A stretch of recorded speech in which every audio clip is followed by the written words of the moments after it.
welcome to Childhood Rewind with Taz and DMAC. We're going to try something a little different tonight. Instead of me running a video clip, I found written synopsis, so I'm just going to read the synopsis and hopefully we will stay on the air. So we're in season 5 and we're up to the tale of Station 109.1. And this is coming from fandom. That night, Stig is sitting down blindfolded as Gary takes off. Stig tells Gary that it's getting old. Gary tells him it's do or die at this time. He has one last chance to join the Midnight Society, and after tonight, either way, he'll never have to wear the blindfold again. Gary tries to return to Sam. Disgusted, she says to burn it. Kiki says to bury it so that there will be no toxic fumes. Stig is sitting down with a battery powered stereo. A little annoyed, he tells them if he doesn't get a fair shot, he's out of there. I don't know how he's going to get out of there. Stig is about to leave when Tucker convinces him to stay, asking them if he does have a fair chance. Gary says they'll be fair. Betty Ann says, "Come on, Stig, tell your story." Stig sits down and turns out everyone else brought a radio too. Sam asks him what they need it for. Stig says it's a demo and asks everyone to tune into their favorite station. And when he says go turn them all on, Stig counts to 3 and says go. And they all turn their radios on. The radios all blare out broadcasts and loud music bothering Stig. He calls for them to turn them off. After they don't hear him at first, he loudly yells, "Off!" And all of them turn them off. Kiki asks to know what the point of it was. Stig says that every second, every day, there are tons of invisible radio signals that are playing all around us. And when all those invisible signals, there might be a signal coming from some place you never thought of. Betty Ann asks, "From where?" Stig says, like maybe beyond the grave. They all look a bit shocked and intrigued. He submits his story for the approval of the Midnight Society, while Tucker throws the dust into the fire to make the fire more intense for him. Stig story almost 101.9, 109.1, I'm sorry, and begins his story. Cutting.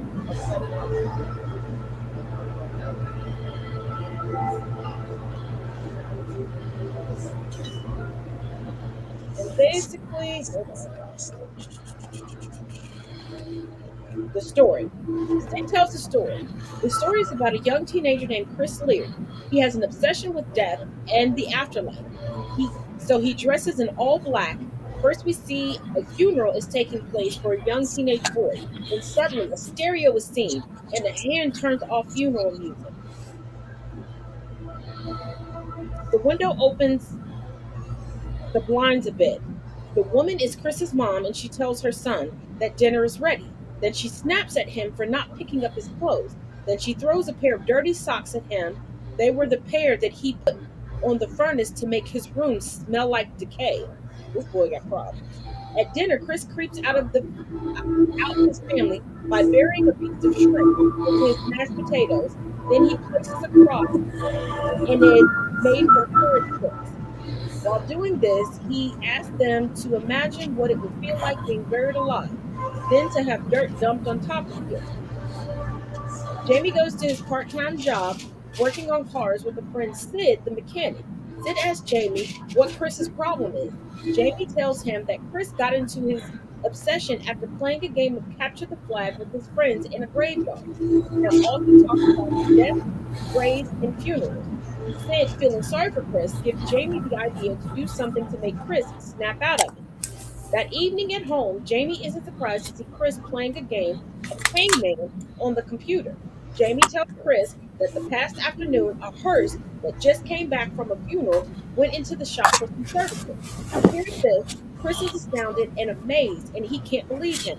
Jamie says it's for real and shows him that he has keys. Then a little later, Jamie and Chris go over to the hearse. Chris is obsessed with it, saying that he wonders how many bodies have been here. So he opens the door and lets him inside to try laying down. Then tells him the past afternoon a dead guy was in it. Hearing this, Chris is excited and goes inside and lies down. Then he crosses his arm and says, "Here lies Chris Leary, dearly departed." Imagining things out. Later, Chris broadcast with the same DJ. Topic is tragedy died, and what's the next step? The DJ says that, as he said earlier, he'd like to invite anyone hearing him to come to the station. Chris then goes on the internet onto the radio station website. At first, it has no records of a current place for 109.1. Then, when he checks for the previous and last known entries for it, he finds an address. There are a couple of people all patiently sitting down. They go up when their number is called. Chris asks some of them what the place is, but none of them answer him. He cuts in line and knocks on the front window. Then it suddenly opens, and a DJ, in a grating voice, yells at him, "Do not knock on the window. What's the matter? You can't read? See, knock window? Do not on that. Let's see it together. Do not knock on the window. Let's say it together. Do not knock on the window." Then the DJ snaps at Chris for not waiting in line with everyone else and lectures him about it.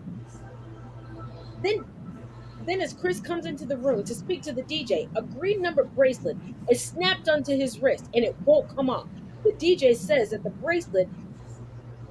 a bracelet that will relieve him from anything that's been keeping him from to the physical world. Then the DJ tells him he's going to the next life and to wait until his number is called. Suddenly, two black-robed ghosts brings in a scared-looking man. The man looks scared out of his skin. He is crying and screaming that they're mistaken and he's not supposed to go yet. Then, as the ghosts bring him to the door, he keeps crying and screaming. Things like, "No, you've made a mistake. I'm not supposed to go. You've got the wrong man." While the DJ tells Chris he's led a nasty life. He's gonna lead an even nastier afterlife. Then he is thrown into the bright light of the open door. Then it closes on him. Then tells Chris it's his turn coming soon. And Chris runs away scared. Chris gets home and finds Jamie chatting with his friend on the phone. Chris tries to explain to him everything that's been happening to him, but Jamie doesn't answer him. Jamie keeps talking about how he's going to listen to Clark and Ryan when he works on a car later. Chris tries to slap him across the face to get his attention, but his hand goes right through Jamie like he's a ghost. Hearing the numbers called on the PA, he finds out his number is going to be called soon. Then he tries to get off the radio, but it won't come on. He tries to run away, but every time he leaves a room, he's still in the station. Then he finds the station office illuminated by a red light. The DJ is mad and annoyed and tells him he can't come in. Then a slight, deep British accent. Then in a slight, deep British accent, he makes another broadcast to help more deceased people who didn't cross over right away. In the broadcast, he says, "We're on the air live, or so to speak. The station 109.1 at the end of your radio dial for spirits at the end of their ropes. We're here to help all of those lost souls who missed the boat. If you didn't cross over when you died, then we're here to help you. Don't stay on Earth forever. It's time to move on to the next life." Jamie can finally hear him as he explains to him that he is at 109.1, a crossover station, and they think he is Daniel Carpenter, who recently died. Also, they're trying to send him to the afterlife, and he ran once and tried to come home, but he couldn't see or hear him. Chris is caught once again trying to escape. Roy, having enough of him and fed up, decides to send him through the doors right away. Jamie drives Daniel to the station as the road ghosts slowly bring Chris to the bright light of the doorway. Roy stands by looking with joy, saying, "Oh, I'm gonna enjoy this." Jamie breaks in with Daniel, and they make it to the room, and as Chris is almost at the door, Jamie screams to him, "Stop!" because his brother isn't dead. At first, Chris is relieved because the ghost stopped moving, and Roy says, "Oh, really?" Then suddenly, Roy doesn't believe them and has Chris thrown in through the doors. Jamie screams, "No!" Then suddenly, a loud crashing sound with a huge shaking little tremor is heard behind the doors. Roy is worried because that apparently has never happened before. Daniel, furious, tells Roy that he is Daniel Carpenter and calls him a fool. Roy says he isn't because he just he just had him processed and claims that Chris is him. Jamie backs Daniel up and says that was his brother. Then suddenly a powerful shaking, little tremor, the doors to the afterlife swing open and Chris is thrown back outside. They're all shocked to see him. Jamie is amazed and asks Chris if he really went to the other side and asks him if he's okay. Chris says he did and says he is okay, and they rejected him and they said he isn't dead yet. Then, mad, he looks at Roy and tells him they want to have a word with you. Roy, very worried that he'll face his boss's wrath, finally realizes he actually did make a mistake and tries to apologize to them. Then he has Chris simply peel off the bracelet of his wrist, slap it on Dale's wrist. Now they can forget the whole thing happened. The doors open and bright sunny light shines on Daniel's face, and he is ready to embrace it. Before he goes, Chris asks him if he's afraid that it will be horrible. As Daniel slowly walks into the doorway, Roy nicely tells him that it's only horrible if you lead a bad life. If you lived a good life, it's the best thing ever. Soon Chris decides he's had enough of his obsession and decides to let loose and enjoy life and happy again. He stops dressing in all black.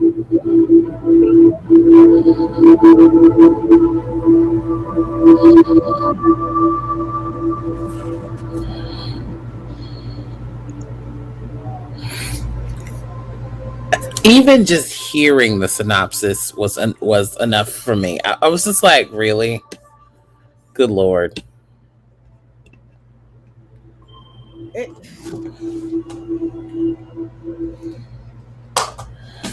I was just like, oh my god. I'm, mhm. it's like, okay, okay, sorry, y'all. I'm sorry. I'm laying down. I'm tired. It's been a long day, so you're gonna get me like this. It is what it is. So discussion time. Oof, the discussion is going. It's gonna be short, but it's gonna be sweet. Bullet points. So we have a family who's eating dinner around 4 or 5 o'clock in the afternoon. And I they don't had know who shrimp, does it, hot dogs, and mashed potatoes, which I will never understand that combination. but we digress. And then we have the second thing is we have a very morbid younger brother obsessed with death, which I guess is really gonna. I guess we're gonna find out what how that works out by the end of the episode, which we do. The older brother is a pain in the tuchus, plays a trick on his younger brother by locking him in the hearse, which triggers the plot by having him pick up the radio station for 109. Then, after the trick, the radio station plays a random. After the trick and the radio random station play, random spirits start asking the brothers, "Do they know their way home? Do they know the way home?" The younger brother starts researching the station and finds the address and is accosted by some more spirits asking him the same question as the other spirit asked his brother. Um, a layperson nearly sending the living to the afterlife, and then the real person who was supposed to go comes nearly at the nick of the time to trade places. That's what I got. Well, let me answer this. Um, the older brother didn't have a license and stole the car. Mr. Carpenter had shown up several times. When he put his brother in the hearse, that hearse was not long enough to hold a body outside of an infant. I'm gonna be real. And when the younger brother turned the car off, the radio continued to play. Uh, and the younger brother, when he was just going out on his own, unsupervised, searching out this radio station, he kept running into elderly people that knew where he was going and he didn't even question it. And when he first got to the radio station, he just did a quick and walked right in the door. And then he played the whole Kyle Karen role, cutting in line, and that's why he got into the trouble that he got into. He didn't even notice the signs of abandonment of the radio station when he got there and walked through the door. He didn't care. Like white children, y'all not talk stranger danger. You're not. Um, and yes, that's what I got. Oh, the white male privilege up and down and through this episode, where it's like we can't be harmed because we're white, straight, and male, because they kept taking risk.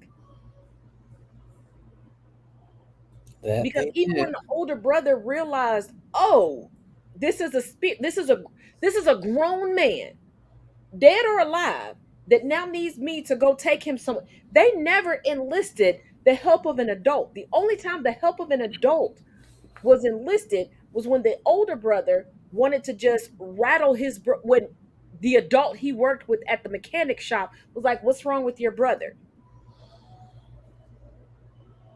And even the parents didn't intervene because the mother was skeeved out by her son burying food and performing obituaries at dinner, and the father was just like, "Oh, it's the boys will be boys." But you're not gonna get him any help. You're not gonna ask any like this. This is, you know what? This is why we have mass shooters now. All right. Well, I don't have anything else to say about that episode. Uh, I don't either. So we'll run this month's commercial and then go to episode 2, and it'll be All what right. it'll be. All righty.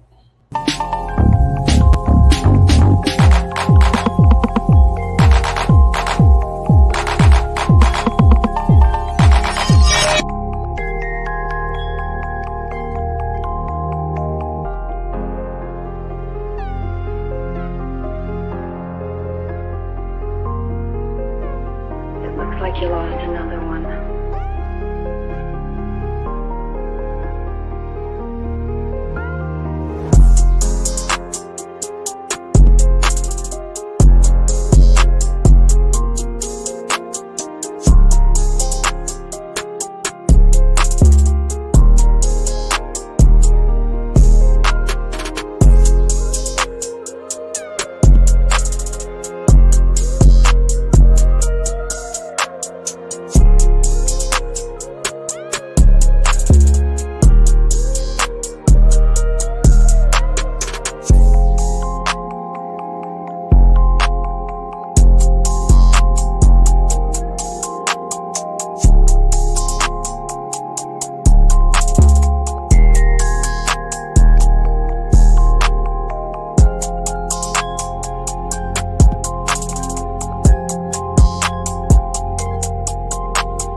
Alrighty.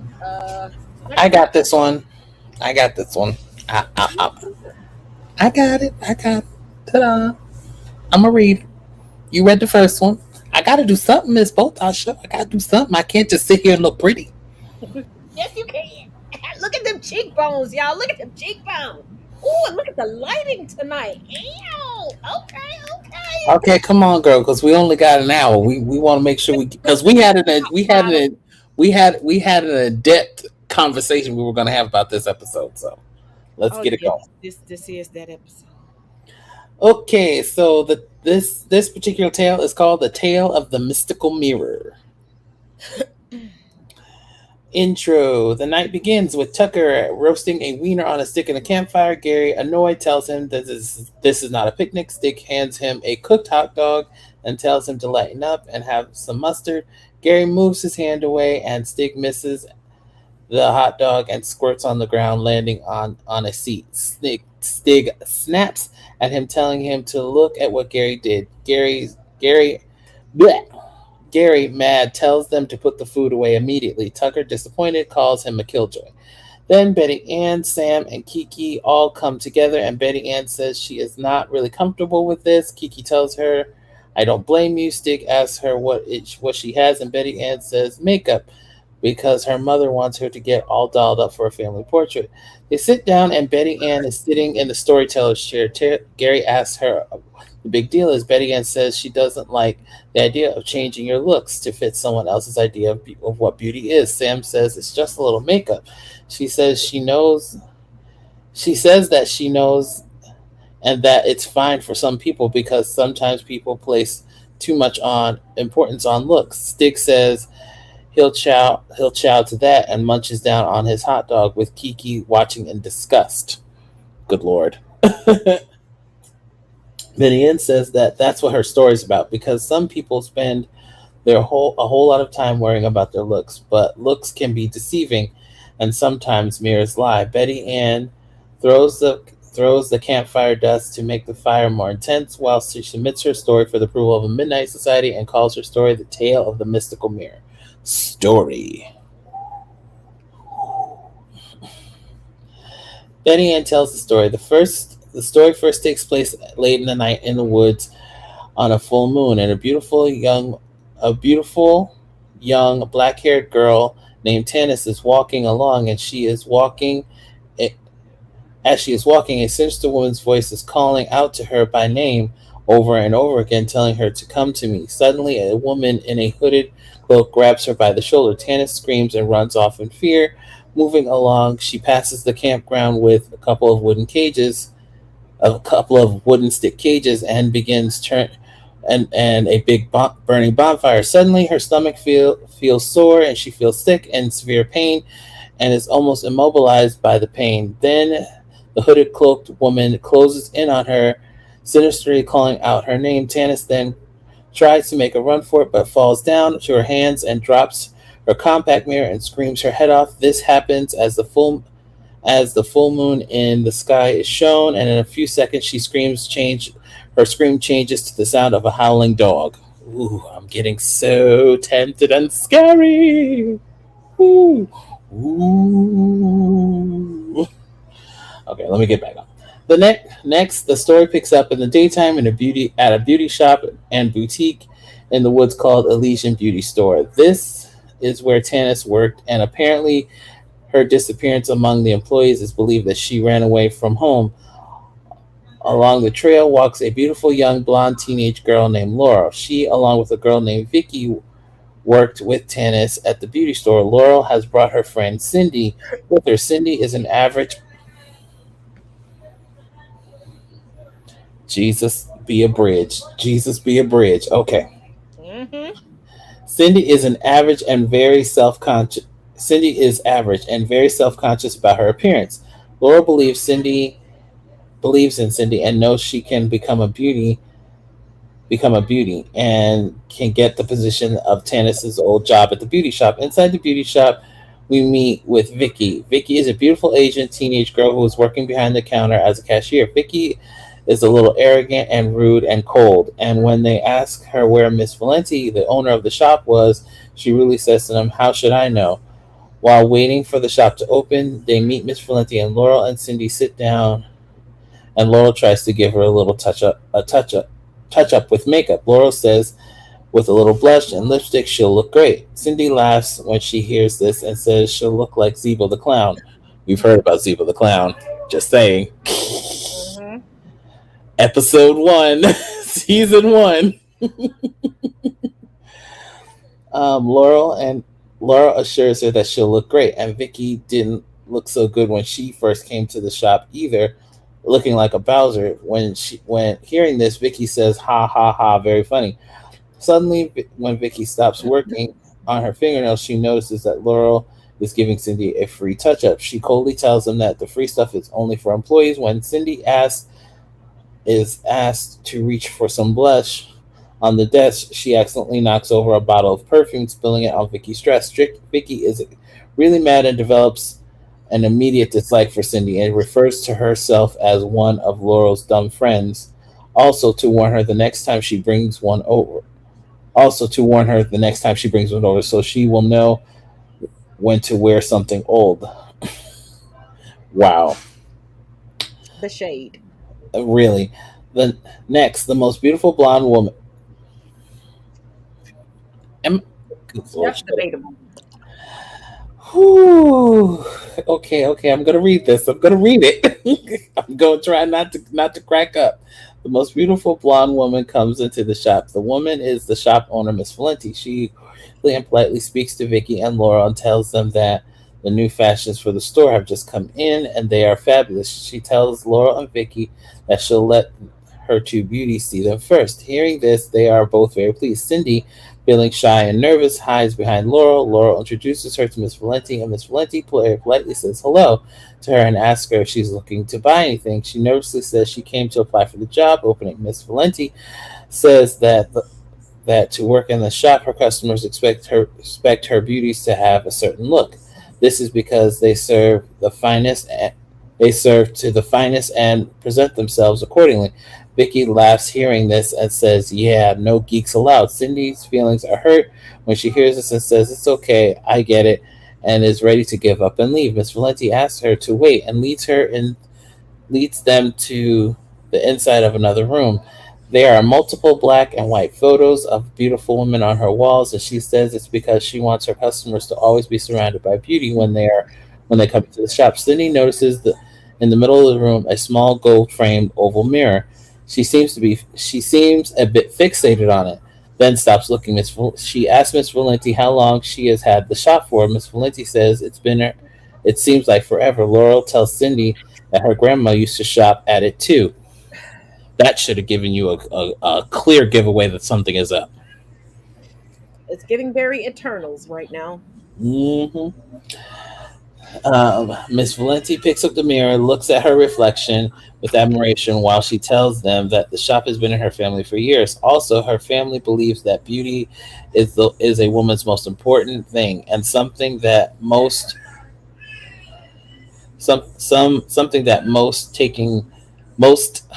wow this whoever wrote this really needs to learn the English language. Yeah. Something that the most taken very good care of. Eesh. Also, never underestimate the value of true beauty. Cindy goes back to the topic of getting the job, and to her surprise, Miss Valenti says she hopes she'll take it, as she believes that Cindy would become a fine beauty with a little help. Miss Valenti then decides to give Cindy a makeover. Cindy's eyes, what the? Ugh, my God, this thing just reset. Sorry. Yeah, it happens. Good That's why I generally take screenshots. Because Lord. do that and takes you all the way back up to the beginning. Yep.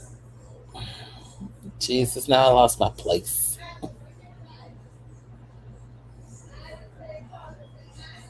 Okay, here we go. Miss Valenti decides to give Cindy a makeover. Cindy's eyes are applied with a gray eyeshadow, her lips with red lipsticks, her cheeks with rouge powder to make them slightly rosier, and her ears adorned with quartz-studded earrings. Her hair is untied and worn loose, brushed to the fullest extent that flow around her shoulders, and she wore a sleeveless black dress and black flats and black stockings and a necklace of quartz and jet around her neck. Meanwhile, in the shop, Laurel and Vicky are having a little argument. Laura wants her watch back, but Vicky complains because she told her she could borrow it for a week. Laura is a little pushy and insists because she needs it for that needs it for tonight, not that night. Oh my God. Because she's going out on a date with her boyfriend Ron. Vicky gives in and is about to give it back, give her the watch back. Then Miss Valenti walks in and presents them with the new and improved Cindy. Laurel thinks she looks wonderful and tells her that the guys will just love her, and Cindy has doubt and says that they'll probably won't even notice. Miss Valenti says, "Sure they will," and she gives Cindy a special mirror, which she says will give. She gives one to all of her beauties. Then Miss Valenti's hand starts cramping and aching with pain. Cindy asks Miss Valenti is okay, and she says she's a little wiped out. And says she and is a little wiped out. She says she's fine and asks Laurel to show Cindy around the store while she goes to rest. Cindy peeks into the room where she watches Miss Valenti staring into her mirror and conjuring up a flash of burning magic. This seems to heal her hand and rejuvenate her. Cindy is very shocked by this and becomes very suspicious. For time passes to the nighttime, and Cindy changed back into her old clothes and leaves with Laurel. She shows Laurel the compact mirror she got, and Laurel says she has one too. Cindy then asks her about what time she's meeting her boyfriend, and Laurel then realizes that Vicky never gave her back the watch, and since her boyfriend gave it to her, she wants to wear it tonight. Cindy suggests that they stop by Miss Valenti's house so she can pick up her watch. As at Miss Valenti's house, Vicky is impressed with all the new nice clothes that are there. I'm just going to leave it at that. Vicky is most taken by a beautiful denim hat with a pink rose on it. Miss Valenti says she can have it, and wearing this, excuse me, my eyeball. See, look at that. I'm inheriting your problem. Look at this. First of all, did nobody tell you to throw me under the bus like that? Did nobody tell you to bring me into this? You acting like Yes, somebody else. You acting like somebody else. Don't do that. I'm watching you.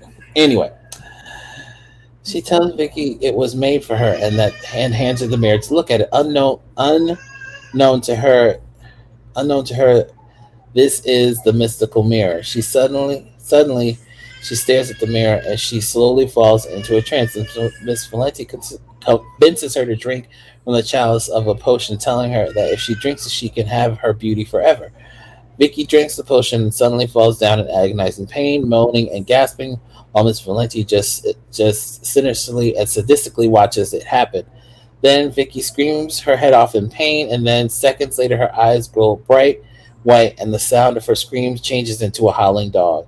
Then Laurel and Cindy stop by Miss Valenti's house. She is very happy to see them and invites them in. Laurel explains that they came to see Vicky because she has her watch. Miss Valenti lies to them and tells them that Vicky never showed up. Laurel sits down and is also most taken with the beautiful denim hat with the pink rose on it.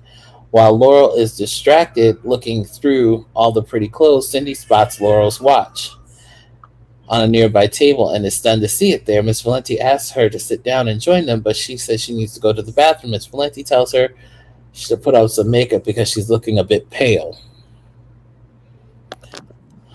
While Cindy heads upstairs to the bathroom, the walls are many old paintings and black and white pictures. The paintings date back as early as the 1920s of beautiful women, all looking similar to Miss Valenti. Suspicious, she quietly calls around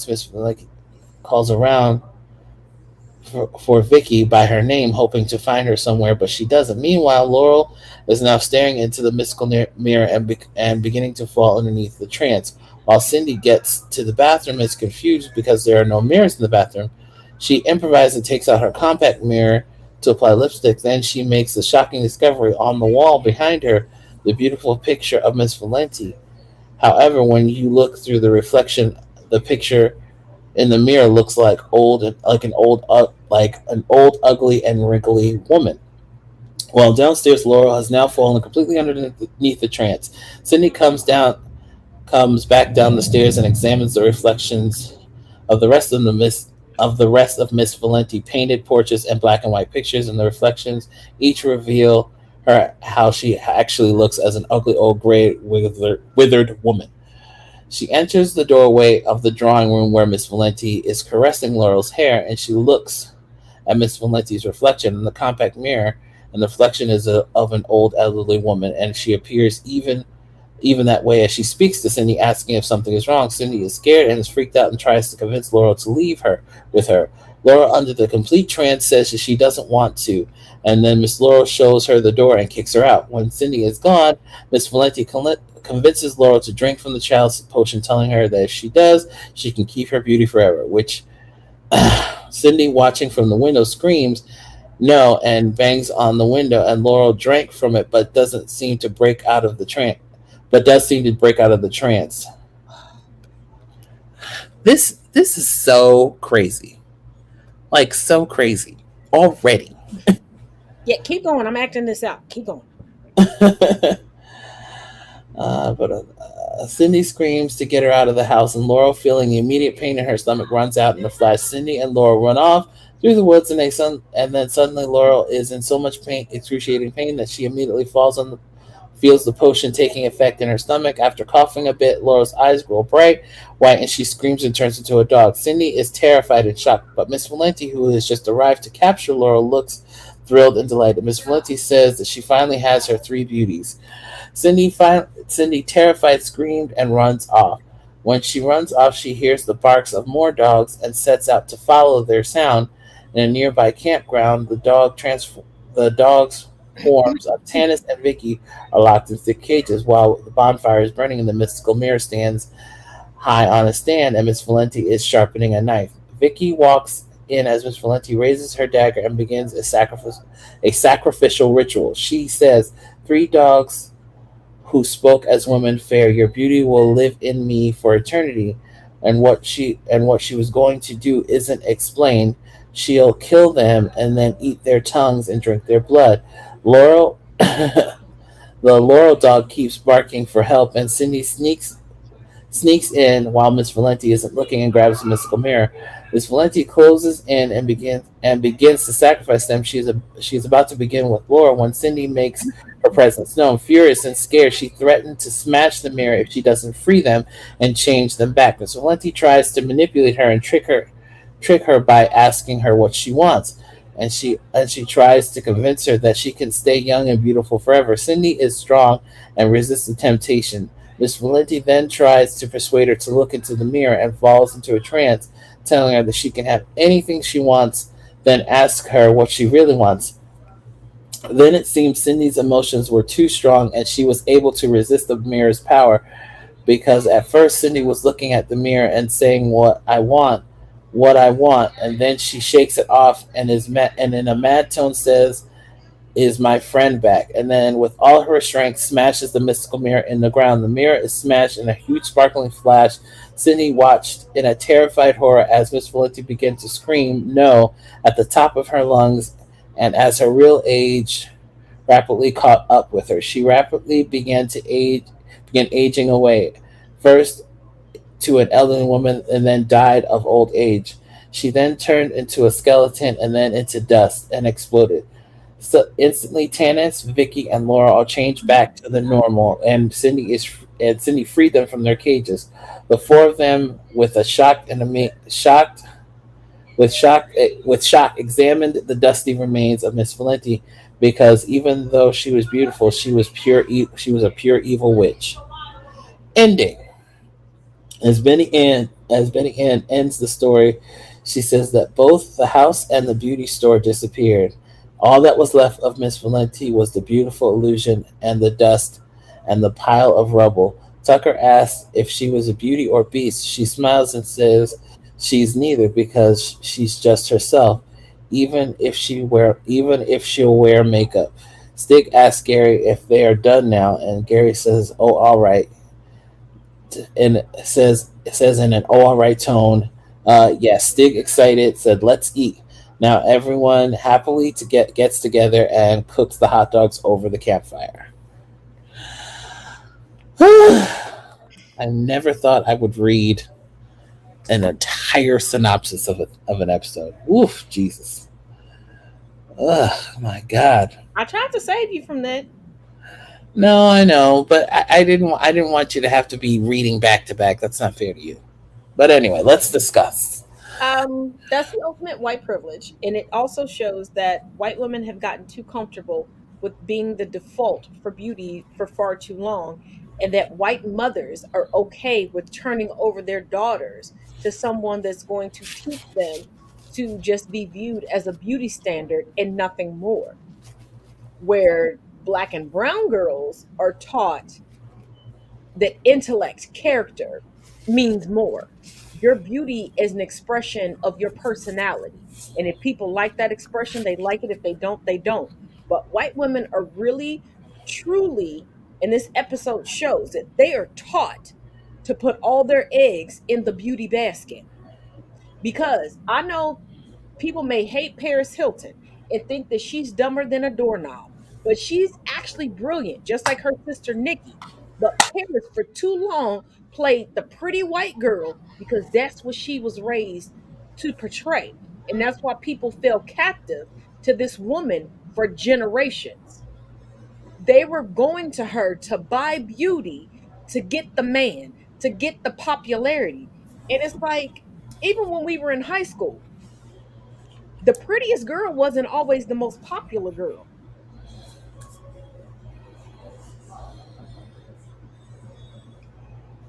And even today, the prettiest girl ain't the happiest girl. She ain't the girl that's getting all the gifts, that's getting taken care of, that's getting but yeah, flued out. That's what they said, right? Flued out. Um, and this one right here can tell you, I rarely wear makeup. If I decide to wear makeup, it's either at the request of my daughters, because either one of my daughters then came over and want to play on my face, and I'm like, okay, fine, it's whatever. Or I'm just feeling myself this day and I want to play in my makeup. The spouse that I have now, this one right here can tell you. He told you about our first date, right? Didn't have on a lick of makeup, wasn't dressed up like no goddess. He wasn't dressed up nothing. We still here. Mm.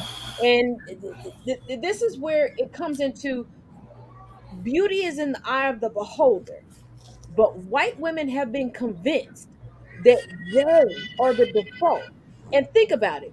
You have children going into an establishment, and I don't care what nobody says. This woman, this business owner was a groomer. Because to call young girls your beauties and give them free products and want to give them makeovers and sexualize them for your customers are female, right? And given the time that this took place, I'm not trying to forward this into our timeline. During the time that this took place, a lot of women were not out. And the women that were out weren't the feminine women. They were the studs. They were the butch chicks. They weren't coming into your shop, period. So what was I'm 45 years old. If I go into a shop and see a 20 something done up, it makes me know never mind. I just figured she feeling herself today. I'm gonna buy what I want to buy. It's not going to influence me. And this is giving me very Abercrombie and Fitch. Oh, let's not talk about them. Let's But let's let's leave that's them what in the it's giving me. Like, I past. know No, no, no, no, no. I know what you mean.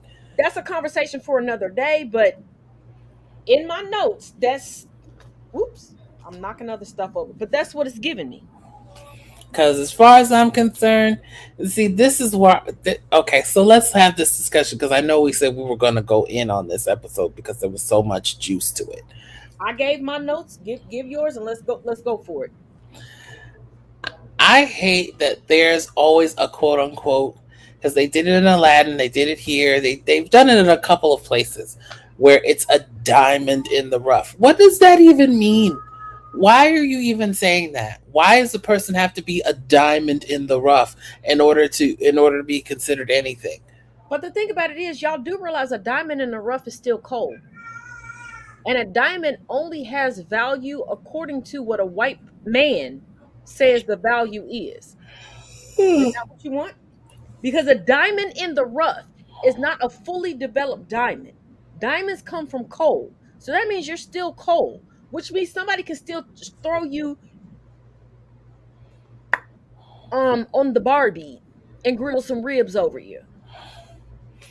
That's not a compliment.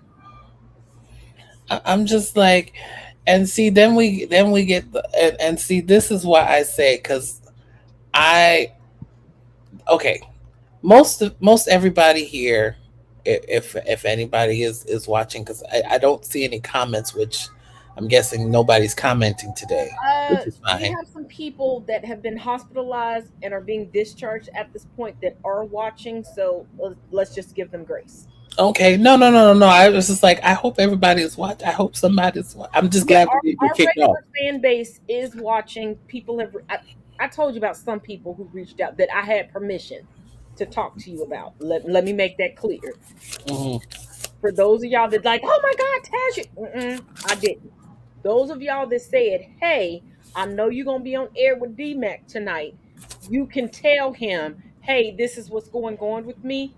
I did relay that information. If you did not specifically say, hey, you can tell DMAC, I didn't say it. I'm just saying now Oh, because he gets a different ticker than I get.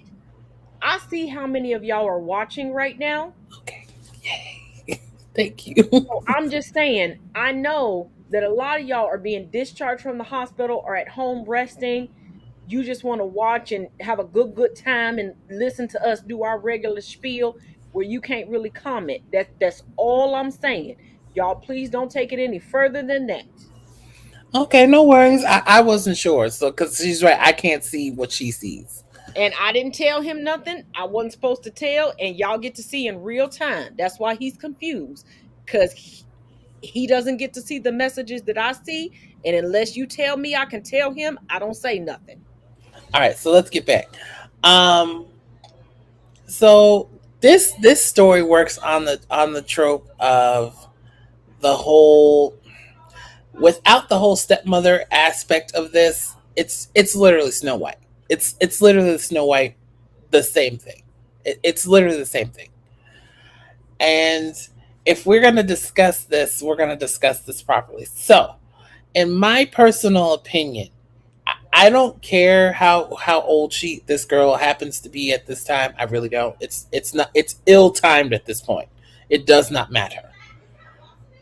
But again, we have something that's giving another woman advice of how to keep retain something that she doesn't honestly need to retain, because that thing has told her that that thing is more important than any other thing out there. But see, I okay, have my own theory regarding the mirror in this tale. Hmm. And this is after going down a Reddit rabbit hole, Oh okay? Lord. Because there's a there's a certain category of Reddit that I follow intently because it helps me fall asleep. I'm not going to tell y'all what that thread is, but I'm pretty sure you'll figure it out, and don't judge me, but it does help me fall asleep because it makes my brain work. We're looking at the interaction between the stepmother and the mirror from the stepmother's perspective. Who is to say that's really what the mirror was conveying to the stepmother? I'm not saying that, but again, we No, no, have an no. item. I'm just I'm saying we have an item, I'm regardless agreeing with of you. whether it's good or bad. And I'm saying this because the way the story of Snow White comes off is very much like a mother from the continent of Africa or a Caribbean mother who, sadly to say, they get into competition with their daughters. They feel like they have to outdo their daughters. They will shame us, blame us. Like they could go to the dentist and get a cleaning and lay out on the couch. But we could have major surgery and they're like, you're just lazy. Why don't you get up and do the dishes? Your children need this. And it was like, that's why we asked for your help. Like, what's going on here? And that is what Snow White is feeling like. And I'm like, is it Snow White or should it be Desert Brown? Should it be Desert Dark? Because this does not feel like in white woman experiences. This is feeling like black women experiences. Like what's I'll say this because I've seen it. Going to a predominantly white school for most of my schooling. I went to Catholic school. I had no choice in that. I really didn't. If I had a choice, I wouldn't have gone. And no, y'all, he's not Catholic. Don't come in here with No, that. no, no, no. My daddy is a pastor. His mom is a pastor. We got But other stories we could tell y'all, but stories about Catholicism, it ain't here. I will say to the mothers I saw coming into the bazaars, the talent shows, the spelling bees, and everything else, I would say they're relatively on par with the whole I'm competing with my daughter shenanigans because I've seen it. And I'm just like, what is going on here? But here's the thing: white mothers compete with their daughters in public. Black mothers compete with their daughters in private and with the family. But in public, they're like, oh, she's so perfect. She's so this. And then when you start to crumble, people are like, what's wrong? And then that's when a black mother comes in. It's okay. I got, you know, I'll fix her. I got her together. You're the problem. I But can white mothers will publicly show that they're in competition. They'll go get plastic surgery. They'll go get Botox. They'll be flirting with, and why does Cat be sleeping with they teenage daughter's boyfriends? again, I think that's I'm not saying that. I'm saying equal. It's equal distribution shenanigans. I'll I'm say that. no, when it's full on public from start to finish, there's a level of trauma you don't have to deal with. When it's private and then people start to notice it publicly, and your mother makes excuses and also makes you seem crazy publicly, there's a whole new level of trauma. So I'm not gonna say that that's equal. Well, then maybe you should come up north because they do it up here too. They've learned too much from us up here. The northern what? Okay, you know what, y'all. I'm I'm not. telling you, I'm not gonna do it tonight.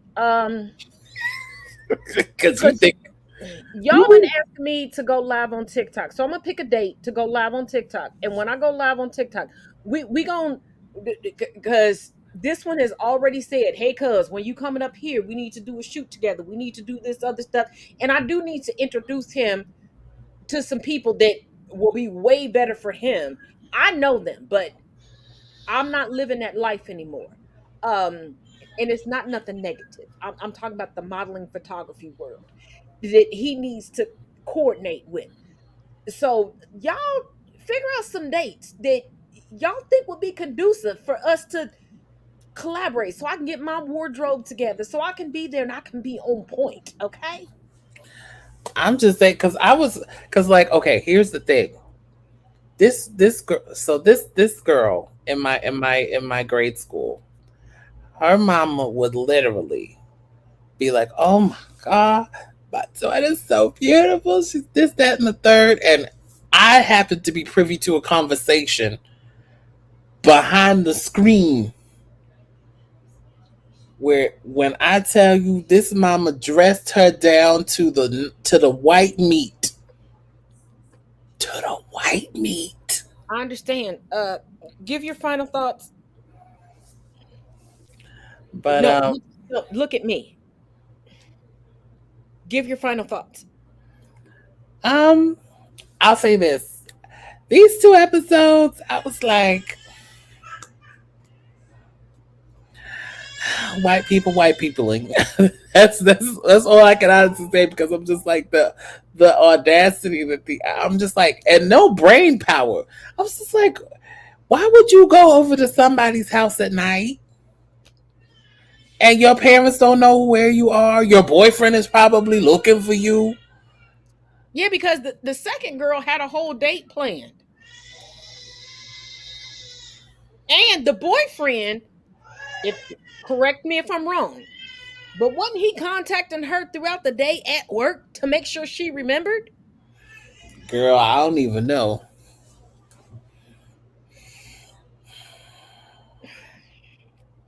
I'm telling you, these people.